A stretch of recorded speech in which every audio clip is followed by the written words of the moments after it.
सो हे वीवियंस, आज हम बात करने वाले हैं इस वीडियो में क्लास 11 चैप्टर 4 एनिमल किंगडम के थर्ड लेक्चर के बारे में। जी हाँ, आज हम पढ़ने वाले हैं बॉडी सेगमेंटेशन के बारे में, नोटोकोड के बारे में। हमारे प्रीवियस कुछ लेक्चर्स थे हमारे सीरम के ऊपर, सर्कुलेटरी सिस्टम के ऊपर। इस वीडियो को आखिर तो देखिए, उम्मीद करता हूँ मैं आपके डाउट क्लियर कर पाऊँ। चलिए दोस्तों, ज़्यादा नहीं करते शुरू करते हैं। हेलो दोस्तों, मैं हूँ विनय और आप देख मेरा यूट्यूब चैनल विनय बायोलॉजी। तो यार, आज का जो अपना टॉपिक है वो है टॉपिक, जैसे हमने कि 4-5 बेसिक फीचर तो पढ़ लिए थे, आज बाकी के हमें आगे के फीचर्स पढ़ने हैं। आज हमें क्या पढ़ने हैं? आज हमें पढ़ना है, सबसे पहली चीज़ हम लोगों ने क्या क्या पढ़ लिया पहले ये देखते हैं। हम लोगों ने एक तो पढ़ लिया सर्कुलेटरी सिस्टम, ओके। देन हम लोगों ने बात कर ली किस चीज़ की? हम लोगों ने बात कर ली थी सीलम को लेके। देन हमने बात कर ली थी बॉडी सिमेट्री के बेस पे कैसे हमने क्लासिफिकेशन करा। देन हमने ये भी तो पढ़ लिया था कि जर्म लेयर के बेस पे कैसे क्लासिफिकेशन हुई है। तो आइए आज हम 5th पॉइंट पढ़ते हैं, डाइजेस्टिव सिस्टम, कि हमने डाइजेस्टिव सिस्टम के बेस पे कैसे इनको क्लासीफाई कर दिया। So there are 2 type of digestive system. So आज हम बात करेंगे डाइजेस्टिव सिस्टम के बारे में। पहले आप लोग समझिए पहले क्या होता है सिस्टम। अब आप में से पता तो बहुतों को होगा ये क्या सिस्टम होता है, लेकिन फिर भी आप जब खाना खाते हैं तो आपके शरीर में खाना जो पचाता है, जो आपका फूड डाइजेस्ट करता है, तो जितने भी ऑर्गन्स उसमें इन्वॉल्व होते हैं उन सब को मिला के हम क्या बोलते हैं? Digestive system. तो डाइजेस्टिव सिस्टम जो है वो हम पढ़ने वाले, हमारा 5th पॉइंट है, that is digestive system. So digestive system is of 2 type, one is complete and another one is incomplete. So there are 2 type of digestive system, one is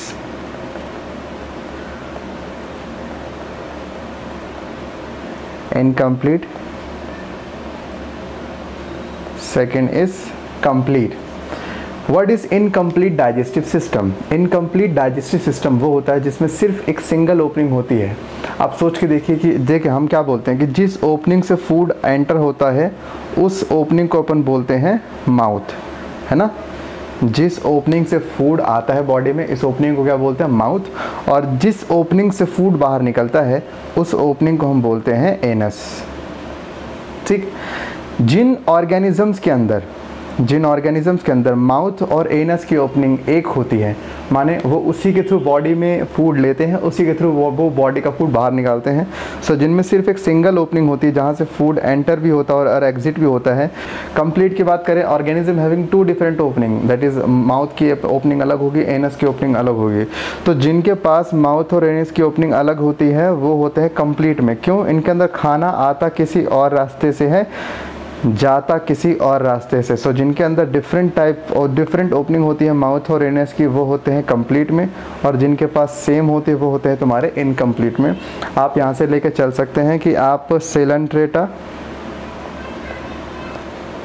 ठीक है, टीनोफोरा और प्लेटी, इनके पास आपको मिलता है incomplete digestive system. While incomplete digestive system, example कहाँ से आएंगे? एग्जाम्पल आपके एस्केलमेंथिस से लेके एंड के कॉर्डेट्स तक आते हैं। मैंने आपको बोला था 11 फाइलम याद करने के लिए, वो 11 फाइलम याद हुए? बिना उसके तो आपको बहुत दिक्कत होगी, तो 11 फाइलम याद ज़रूर कर लीजिएगा, ठीक। तो खैर, तो यहाँ पर हो गया आपके डाइजेस्टिव सिस्टम के 2 टाइप, एक हो गया इनकम्प्लीट, दूसरा हो गया कंप्लीट। इनकम्प्लीट क्यों, अधूरा क्यों बोलते हैं? क्योंकि यहाँ पे सिंगल ओपनिंग है। Organism having a single opening which act as both anus as well as mouth, उन्हें हम क्या बोलेंगे? इनकम्प्लीट। जबकि किसी और के पास, जिसके पास 2 डिफरेंट ओपनिंग है, माउथ की ओपनिंग अलग, एनस की ओपनिंग अलग, उसे हम क्या बोलते हैं? Complete digestive system. तो ये हो गया हमारा 5th पॉइंट। उम्मीद करता हूँ कि आपको इसमें दिक्कत नहीं होगी। 6th पॉइंट हम यहाँ पे बात करते हैं बॉडी प्लान के बारे में। देखो, बॉडी प्लान होता है कि बॉडी किस प्लान से मतलब डिज़ाइन हो रखी है। बेसिकली देखा जाए तो बॉडी में बॉडी प्लान 3 टाइप के होते हैं। बॉडी प्लान 3 टाइप के प्लान होते हैं। एक होता है aggregate body plan. First is aggregate body plan. इसमें क्या होता है? इसमें ऐसा होता है कि बहुत सारे सेल्स का समूह होता है, माने बहुत सारे सेल्स आपस में रहते हैं। in spite of having the group of cells they do not form any kind of tissue. Cells का ग्रुप होने के बावजूद ये टिश्यू का निर्माण नहीं करते हैं। माने बहुत सारे सेल्स हैं, तो आपको पता है टिश्यू की खास बात क्या होती है, टिश्यू के अंदर सेल सारे मिलकर रहते हैं। इसका मतलब यहाँ पे कह सकते हो कि सेल्स का ग्रुप तो है, लेकिन ये फैमिली की तरह नहीं रह रहे, ये सब अलग अलग, ये सब इंडिपेंडेंटली अपना वर्क कर रहे हैं। तो जब सेल्स का ग्रुप हो, माने ग्रुप ऑफ सेल तो हो, लेकिन टिश्यू फॉर्म ना हो, टिश्यू फॉर्मेशन ना हो, तो भैया इस चीज़ को हम क्या बोलते हैं, एग्रीगेट बॉडी प्लान। मतलब बॉडी को ना किसी ने असेंबल कर रखा है, जोड़ रखा है, इसको तो क्या बोलते हैं, aggregate body plan. Then our second body plan will be blind sac body plan. Blind माने ये अंधा नहीं है, ये ब्लाइंड वॉल अंधा नहीं होता। ब्लाइंड मीन्स होता है एक तरह से एक कर्व, माने एक बंद को बोलते हैं ब्लाइंड, कि मैं एक रास्ते से जा रहा था और आगे रास्ता बंद है, तो मैं क्या बोलूँगा, आगे ब्लाइंड कट है। ब्लाइंड कट मतलब होता है बिल्कुल रास्ता ही बंद है, मतलब आगे बंद है, तो आपको यू टर्न लेना पड़ेगा।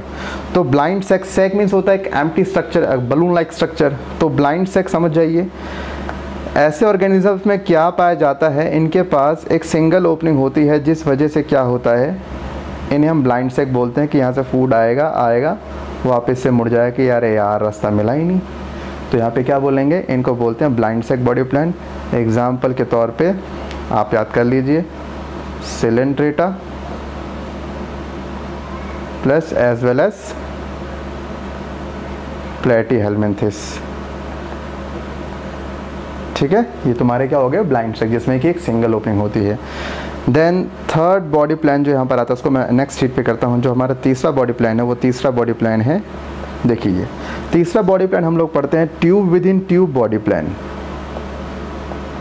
क्या पढ़ते हैं, tube within tube body plan. ठीक है, tube within tube body plan क्या होता है कि जैसे मान लीजिए कि इनके पास पहली चीज़ तो माउथ और एनस की ओपनिंग अलग अलग होती है। So they have different opening of mouth and anus. Mouth और एनस की ओपनिंग अलग अलग होती है। देन भाई यहाँ पे आप देखोगे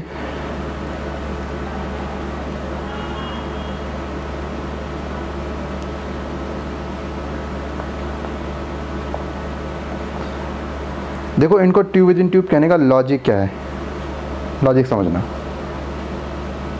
लॉजिक ये है कि जो इस तरह का बॉडी प्लान शो करते हैं, जिनके पास माउथ और एनस की ओपनिंग अलग होती है, उनके अंदर देखा गया है कि जैसे ये इनकी बॉडी वॉल हो गई, ये इनकी बॉडी की वॉल हो गई, और ये हो गई इनकी एलिमेंट्री कैनाल, या जिसे आप गट बोलते हो।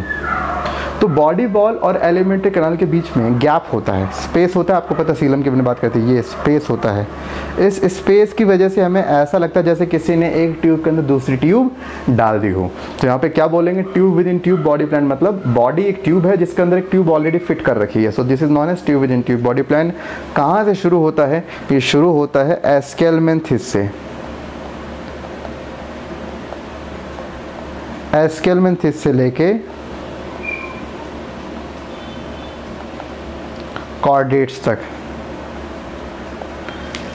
यहाँ तक ये जो है ये शो करते हैं आपका tube within tube body plan. So this was the body plan. So ये 6 पॉइंट हो गया। बात करते हैं 7 पॉइंट की। ठीक, अब 7 पॉइंट यहाँ पर आता है लेवल ऑफ ऑर्गेनाइजेशन। आप में से बहुत लोग बोल रहे हैं कि सर आप एक ही वीडियो में सारा क्यों नहीं करवा देते। तो ऐसा है जी, ज़्यादा अगर लोड ले लोगे तो आपको समझ में जितना आना होगा वो भी नहीं आएगा।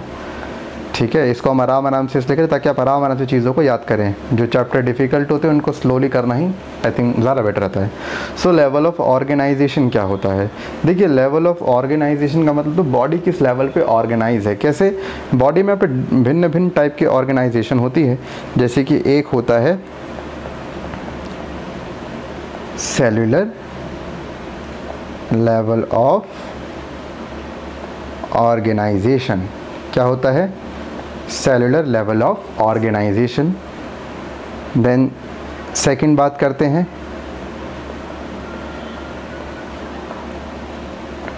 Tissue level of organisation. Right. Then आता है organ level of organization, and the last but not the least, organ system level of organization। ठीक, सेलुलर लेवल का मतलब ये होता है, यहाँ पे सेल्स तो बहुत सारे होते हैं लेकिन वो टिश्यू नहीं बनाते, माने सिर्फ सेल्स के फॉर्म में रहते हैं, टिश्यू नहीं बनाते, इन स्पाइट ऑफ हैविंग, वही मतलब समझ जाओ होने के बाद। अच्छा, मैंने आपको पीछे एग्जांपल नहीं लिखा ना, आपने याद भी नहीं दिलाया। एग्रीगेट का तो एग्जांपल आपका पॉरीफेरा है, वो माइंड से कभी कभी स्किप कर जाता है ना, वो एकदम से वहाँ टॉपिक छिड़ गया तो याद आ गया, तो पॉरीफेरम आ गया। तो यहाँ पर क्या होता है, जो सेलुलर लेवल ऑफ ऑर्गेनाइजेशन होता है, इस ऑर्गेनाइजेशन का एग्जांपल में आपका पॉरीफेरा ही आता है। इसके अंदर क्या होते हैं, सेल्स होते तो हैं, सेल्स यहाँ पर ग्रुप में होते हैं लेकिन ये टिश्यू नहीं बनाते भाई, ठीक समझे। सो टिश्यू लेवल की बात करें, so what is tissue level of organisation, इसमें सेल्स का ग्रुप होगा और वो कंप्लीट एक टिश्यू की फॉर्मेशन करता है। सो यहाँ पे एक कंप्लीट टिश्यू बन, आपको पता है ना, groups of cell performing a similar function in a coordinate manner will be known as tissue. तो इनके पास टिश्यू होता है, इनके पास आप कह सकते हो सेलेंट्रेटा एंड टिनोफोरा, सेलेंट्रेटा और टिनोफोरा, ये इनके एग्जाम्पल में आते हैं। देन बात करते हैं ऑर्गन लेवल। ऑर्गन लेवल जिनके पास ऑर्गन पाए जाते हैं, ऑर्गन पता ना क्या होता है, टिश्यू से मिलकर जो बनता है उसे हम ऑर्गन्स कहते हैं। तो यहाँ पर क्या बात करेंगे, ऑर्गन लेवल ऑफ ऑर्गेनाइजेशन। सो यहाँ पे ऑर्गन लेवल की बात करते हैं तो एग्जाम्पल इस प्लैटीहेल्मिन्थिस, कौन है यहाँ पे, प्लैटीहेल्मिन्थिस। देन ऑर्गन सिस्टम, बहुत सारे ऑर्गन्स जब मिलाए जाते हैं तब एक बनता है ऑर्गन सिस्टम। देखो, और एक ऑर्गन हो दैट इज ऑर्गन, बट अगर बहुत सारे ऑर्गन्स हो तो ये सब भी आपस में मिलके काम करते हैं, ऐसे हम क्या बोलते हैं, ऑर्गन सिस्टम। ठीक, और इसके एग्जांपल आपको पता है, एस्केल्मिन्थिस से शुरू करनी है कहानी और कॉर्डेट्स तक चलाना है। देखो पूरा ट्रेंड फॉलो हो रहा है, यहाँ पे पूरा ट्रेंड फॉलो हो रहा है, ठीक है। सो ये है लेवल ऑफ ऑर्गेनाइजेशन। कोई भी ऑर्गेनिज्म इन चार में से किसी लेवल पे ऑर्गेनाइज होता है, या तो सेलुलर लेवल पे होगा, या आप कह लो टिश्यू लेवल पे होगा, या ऑर्गन लेवल पे, या ऑर्गन सिस्टम लेवल पे वो ऑर्गेनाइज होगा। तो ये है आपके यहाँ पे बात करें में लेवल ऑफ ऑर्गेनाइजेशन की। जो यहाँ पे हमारा नेक्स्ट पॉइंट आता है, वो नेक्स्ट पॉइंट है नोटोकोड। नेक्स्ट पॉइंट हमारा क्या है, नोटोकोड। अब नोटोकोड क्या है, तो भैया आप ये समझ लीजिए कि कुछ ऐसे धरती पे जीवित प्राणी हैं। अच्छा, पहले ज़रा कुछ साइड्स के बारे में थोड़ा समझ लीजिए। साइड्स क्या होती हैं, dorsal side, ventral side, anterior side, posterior side. मैं आपको इसको समझाने के लिए एक मछली का उदाहरण लूँगा। जैसे मछली होती है, मछली जल की रानी है, जीवन उसका पानी है, हाथ लगाओ डर जाएगी, बाहर निकालो मर जाएगी। तो ये बचपन की कहानी आपने जो सुनी है, पोएम सुनी आपने, नोट कहानी। अच्छा, मछली जिस तरफ मूव करती है उस साइड को हम बोलते हैं एंटीरियर साइड। क्या बोलते हैं, एंटीरियर साइड। इसके अपोजिट साइड को हम बोलते हैं पोस्टीरियर साइड। और वो एरिया, वो सरफेस जो कि अर्थ को फेस करता है, देखो ना, जो ये वाला एरिया ये अर्थ को फेस करता है ना। सो जो अर्थ को फेस करता है उस वाले मतलब साइड को अपन क्या बोलेंगे, उस वाले साइड को हम बोलते हैं वेंट्रल सरफेस। इसको क्या बोलेंगे, वेंट्रल सरफेस। और जो स्काई को फेस करता है उसको बोलते हैं डॉर्सल सरफेस, है ना। तो जब कोई ऑर्गेनिज्म जिस तरह मूव करता है वो उसका वेंट्रल, उसका अपोजिट पोस्टीरियर। अब यूँ मत कहना कि सर अगर मान लो मछली उल्टी चल पड़े, अब मछली पीछे चल पड़े तो सर पीछे वाला पोस्टीरियर। नहीं जी, हम बात करते हैं जो नॉर्मल, जिस तरह से नॉर्मल मछलियाँ मूव करती हैं हम उस लिहाज से वहाँ पर एंटीरियर पोस्टीरियर बनाते हैं, ठीक है ना। तो हम उस तरह की बात कर रहे हैं। तो वैसे ये कोई ऑर्गेनिज्म है, इस ऑर्गेनिज्म की ये डॉर्सल साइड है, ये डॉर्सल साइड है, ये वेंट्रल है। इसका मतलब ये वाला वेंट्रल ऐसा, ये जो है ये धरती की तरफ रहता होगा। तो कुछ ऑर्गेनिज्म में एक बहुत ही हार्ड रॉड लाइक स्ट्रक्चर हमने देखी है। रॉड नहीं होती, एक बॉडी के बैक साइड पे, डॉर्सल साइड पे एक हार्ड रॉड लाइक स्ट्रक्चर हमने पाई है। इस हार्ड रॉड लाइक स्ट्रक्चर को हमने नाम दे दिया नोटोकोड। हमने क्या नाम दे दिया, हमने नाम दे दिया नोटोकोड। तो हमने कहा जी नोटोकोड क्या होता है। नोटोकोड एक हार्ड रॉड लाइक स्ट्रक्चर होता है जो बॉडी के डॉर्सल साइड पे पाया जाता है। इसका काम होता है प्रोटेक्शन, इंजरी से प्रिवेंट करना। इनकेस कोई अगर पीछे से मार रहा हो तो ये कहीं ना कहीं आपकी बॉडी के इंटरनल मतलब अंदर के पार्ट्स को ये प्रोटेक्ट करता है। So this is notochord. तो हम ये मानते हैं, देखो मैं नहीं कह रहा कि सबके पास नोटोकॉर्ड होती है, नहीं, ऐसा कहते हैं कि जिनके पास नोटोकॉर्ड पाई जाएगी, नोटोकॉर्ड जिनके पास पाई जाएगी, नोटोकॉर्ड जहाँ पर प्रेजेंट होगी जहाँ पर नहीं होगी, जिनके पास पाई जाएगी उन्हें कॉर्डेट्स बोलते हैं, और जिनके पास नहीं पाई जाएगी उन्हें नॉन कॉर्डेट्स कहते हैं। तो कॉर्डेट्स वो जिनके पास नोटोकॉर्ड पाई जाती है, नॉन कॉर्डेट्स जिनके पास नोटोकॉर्ड नहीं पाई जाती। आप समझ सकते हैं पॉरीफेरा से लेके आपके हेमिकॉर्डेट्स तक, ठीक है, इन सबको नॉन कॉर्डेट्स में हम लोग इंक्लूड करते हैं, बट जो लास्ट में आता है कॉर्डेट वो आपके उसके पास नोटोकॉर्ड पाई जाती है। तो ये थे आपके कुछ ऐसे बेसिक फीचर के बारे में जो कि हमने पढ़ा। तो आज की वीडियो में बस इतना ही रखते हैं। सो फिर मिलेंगे नेक्स्ट वीडियो नए टॉपिक के साथ। जाने से पहले मैं आपको चीज़ बताना चाहूँगा कि मैं जो है आपका प्यारा दोस्त, होस्ट, कुछ भी कह लीजिए, मैं जो है नून के साथ बायोलॉजी आपको फ्री ऑफ कॉस्ट प्रोवाइड करा रहा हूँ। तो अगर आप में से कुछ लोग जो हैं जिन्हें फ्री में कोचिंग लेनी है, मेरे से पढ़ना चाहते हैं, तो मैं नीचे आपको एक लिंक दे रहा हूँ नून एकेडमी का, जहाँ पे मैं आपको ऑनलाइन फ्री ऑनलाइन प्लेटफॉर्म पे मैं आपको पढ़ाऊँगा। डेली क्लासेस हमारी वहाँ पर होती हैं 10 से 11, 11 से 12, डिपेंड करता है कौन से बैच के हैं। तो आपको कुछ नहीं करना, नीचे एक लिंक दे रहा हूँ, सीधा लिंक को ज्वाइन करेंगे, लिंक पे क्लिक करेंगे, आप सीधा मेरे बैच में ज्वाइन हो जाएंगे और आप मेरे से फ्री ऑफ कॉस्ट क्लासेस ले सकते हैं बिना किसी चार्जेस के। सो फिर मिलते हैं नेक्स्ट वीडियो में नए टॉपिक के साथ। जो तरीके सतर्क रहें, सावधान रहें, देखते रहें बिनबाजी। टाटा, बाय, शब बखैर, लव यू ऑल।